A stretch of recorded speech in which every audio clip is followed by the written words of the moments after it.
जलसा इसका मकसद फौत हो जाता है।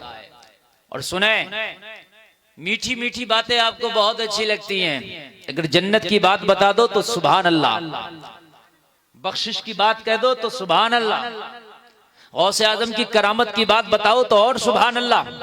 लेकिन जब बात हम ये बताएं कि रोजे महशर के जां गुदाज बुबद अव्वली पुरशिश नमाज बुबद, वो मैदान महशर का दिन जो जानों को पिघलाने वाला होगा, उसमें सबसे पहला सवाल अगर होगा तो नमाज का होगा।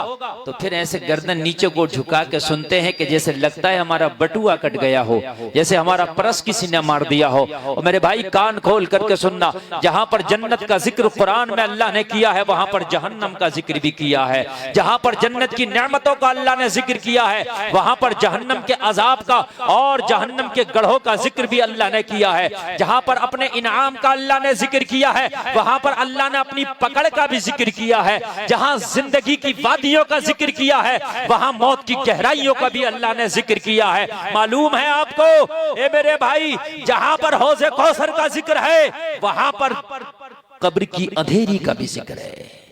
ये चीजों को भुला नहीं सकते, हम भुला नहीं सकते। ये चीजें हकीकत हैं। कब हकीकत है, हश्र हकीकत है, पुलसरात हकीकत है, जहन्नम हकीकत है, अज़ाब कब्र हकीकत है, हिसाब हक है, मिज़ान अमाल हक है। अल्लाह मैदान महशर में खड़ा करके पूछेगा, सच है। जब ये हक है, सच है, तो फिर मुझे ये बताओ कि फिर भूले क्यों हो इस चीजों को, भूले क्यों हो इन चीजों को, जब ये हक है और सच है। अल्लाह ने कुरान में कह दिया, तुम कामयाब हो, तुम रंज ना करो, गम ना करो, तुम ही कामयाब हो। या अल्लाह, हम कैसे कामयाब हैं? कहीं हम फिलिस्तीन में पिट रहे हैं, कहीं सीरिया में हमें कुचला जा रहा है। मौला, हम कैसे कामयाब हैं? अगर पूरी दुनिया की सबसे ज्यादा कोई रुस्वा कौम है तो आज हम होके रह गए। तो कुरान की आयत का आखिरी मफहूम आपको पढ़ के बताऊं। अल्लाह ने कहा, तुम कामयाब हो, शर्त यह है कि कामिल ईमान वाले बन जाओ। क्या बन जाओ? कामिल ईमान वाले, पुख्ता ईमान वाले। आज हम सब कुछ हैं, लेकिन पुख्ता ईमान वाले ही नहीं हैं। सब कुछ हैं हम, करोड़पति हम हैं, लखपति हम हैं, प्लाट वाले हम हैं, बैंक में अकाउंट वाले हम हैं, गाड़ी वाले हम हैं, बड़े बड़े मोबाइलों वाले हम हैं, बात वाले हम हैं, पद वाले हम हैं, नौकरियों वाले हम हैं। लेकिन नहीं है तो ईमान कामिल की हमें फिक्र नहीं है। मस्जिद तो बना ली शब भर में ईमा की हरारत वालों ने, मन अपना पुराना पापी था, बरसों में नमाजी बन न सका। हाय हाय, आज इसी पर मेरी गुफ्तगू होगी, दिल के दरीचे खोल के सुनना। मेरे भाई, हम सब कुछ बन गए, सब कुछ, लेकिन ना बन सके तो कामिल ईमान वाले ना बन सके। और अल्लाह ने दुनिया में हमें सब कुछ बनने नहीं भेजा था, बल्कि वमा खलक़तुल जिन्ना वल इंसा इल्ला लियअबुदून का ताज पहना के भेजा था कि हमने जिन और इंसान को सिर्फ और सिर्फ अपनी इबादत के लिए पैदा किया है। आज अगर सबसे ज्यादा कहीं वीरानगी है तो हमारी मस्जिदों में, सबसे ज्यादा अगर कहीं आबादी और रौनक नजर आती है तो जुआ के अड्डों पर। ये हमारी कौम का अलमिया है।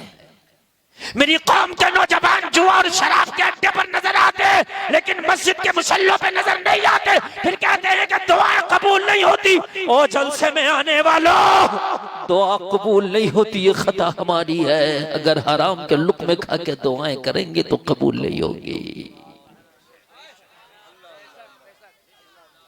खुदा की कसम, हराम के लुक़्मे खा के अगर दुआएं करेंगे तो कबूल नहीं होंगी।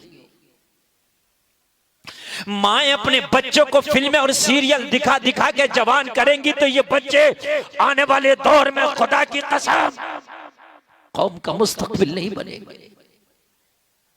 आज मैं एक इंटरव्यू सुन रहा था, एक शख्स कहते कहते से रोने लगा।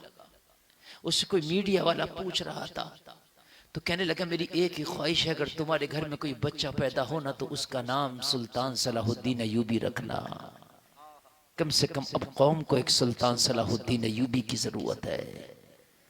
फिलिस्तीन की बच्चियां चीख चीख के कह रही हैं, और सुल्तान सलाहुद्दीन अय्यूबी तू अपनी कब्र से उठता क्यों नहीं, हमारी चादरें खींची जा रही हैं। बड़ा अलमिया है। आज मैं कह रही हूं अय्यूबी उठता क्यों नहीं, हमारी गोदें सूनी की जा रही है। अय्यूबी तू कहां चला गया, हमारे सुहाग लुट गए। लेकिन हम इतने बेहिस हो गए, इतने बेहिस हो गए कि फिलिस्तीन में क्या हो रहा है वहां हम जा नहीं सकते, लेकिन इतना तो कर सकते हो कि मस्जिद में जाके हाथ उठा के उनके लिए दुआ कर सकते हो। बोलो कर सकते हो कि नहीं कर सकते हो? दुआ कर सकते हो, और दुआ अगर तुम्हारी कबूल हो गई तो ये दुआ ही उनकी मदद हो जाएगी। और जलसे में आने वालों कान खोल करके सुनो, तुम्हारे बच्चे तुम्हारा मुस्तकबिल है। मैं दुनिया पढ़ाने मना नहीं करता, मैं इंजीनियर डॉक्टर बनाने मना नहीं करता, मैं तुम्हारे बच्चों को प्रोफेसर बनाने मना नहीं करता, लेकिन गुलफाम आज आपको ये पैगाम देकर जाना चाहता है, तुम्हारे बच्चे जब बचपन से गुजर रहे हो